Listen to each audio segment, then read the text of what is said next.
Most lead magnets fail spectacularly because founders and business owners just assume that what they have in mind is going to work and people just want to have it. But that's not the case. So in this video, I'm going to show you a test. We run a microtest with 13 different lead magnets, and we tested this for a particular project, a new platform for caregivers and parents that have mentally ill children. So it's a really cool project. I love working on it, and I want to share the data with you. So there are some big surprises in that test, like contrary to what common knowledge would indicate or tell you about marketing and how to do marketing. And those surprises are actually quite astonishing. So I'm going to share my screen here. NightLamp is this future community platform we're building. And so it's about helping parents and caregivers to get support, right? So this is in the making. You can see here the announcement was just released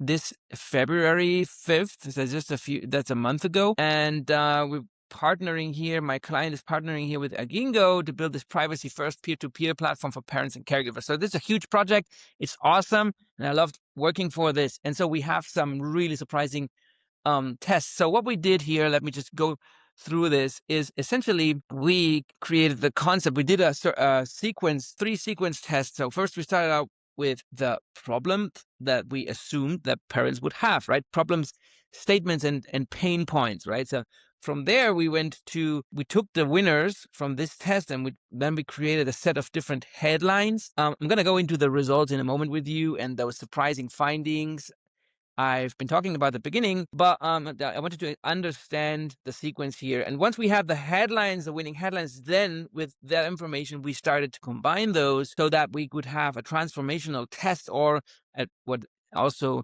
is called a lead magnet, right? So those are the concepts that actually won.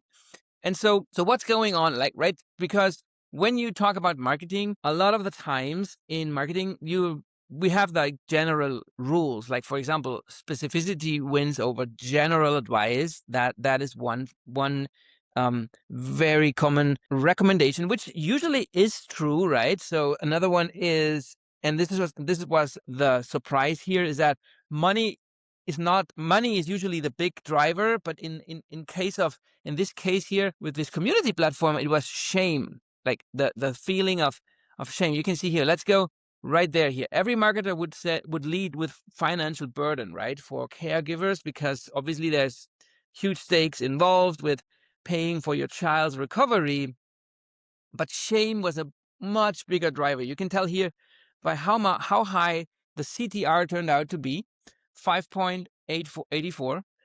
Social shame. I can't stand pretending to friends that everything is fine. That really triggered people into clicking.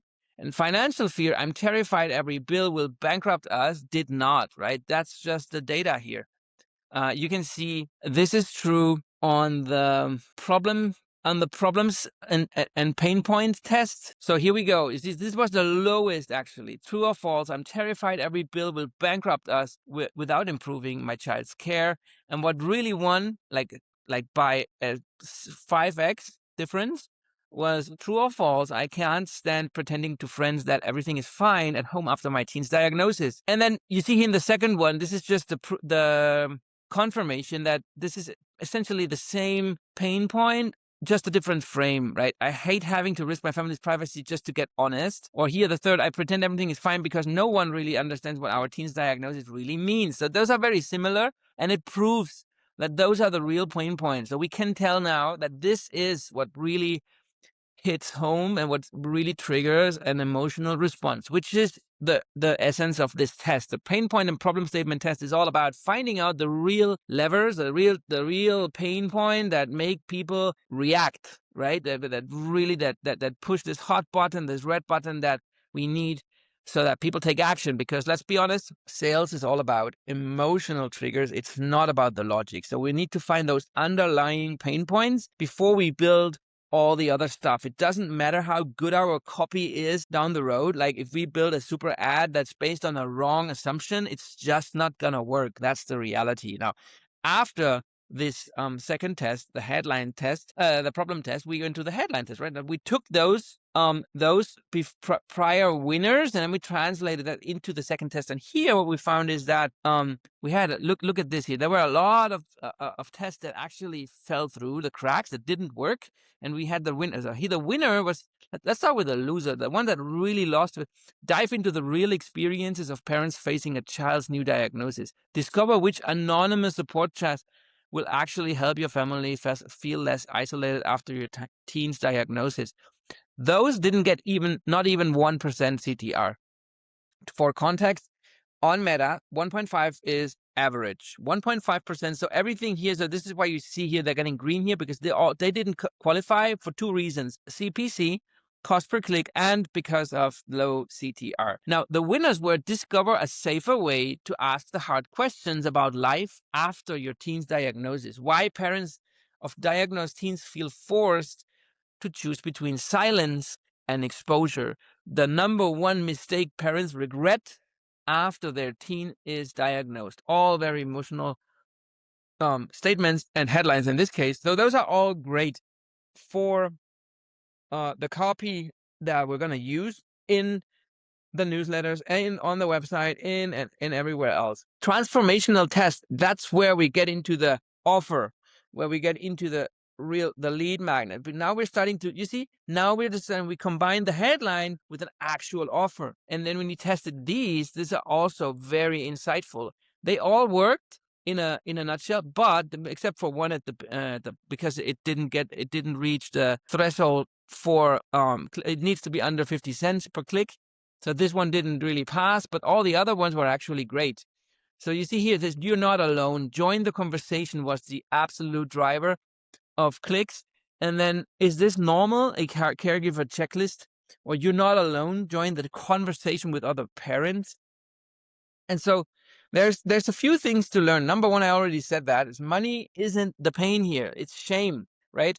There's a huge difference between money and financial fear. Social shame is a big driver when it comes down to family issues. And so, if you are agency or you have you're in a similar niche, then this should really ring a bell here for you. This is something you should take into account for your future communication. Now, number two, the checklist, the most recommended lead magnet in marketing, was actually the loser. It was not as good as the community. Join the conversation was the thing with other families.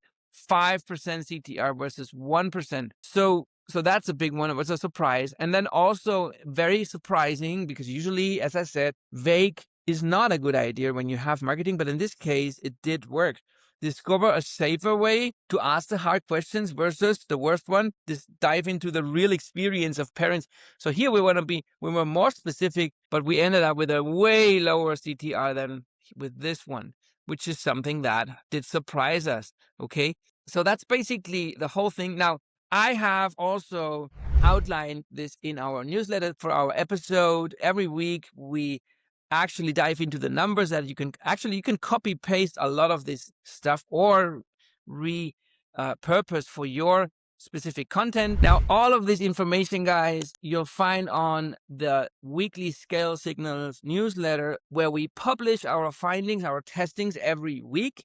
So you can essentially learn your lesson from it. Like, you can because this is real data. This is not an opinion, because there's a lot of information on YouTube which is sort of how to do, but it's not really telling you exactly what the results that we could hear. You can actually take those results and you can copy them into your business.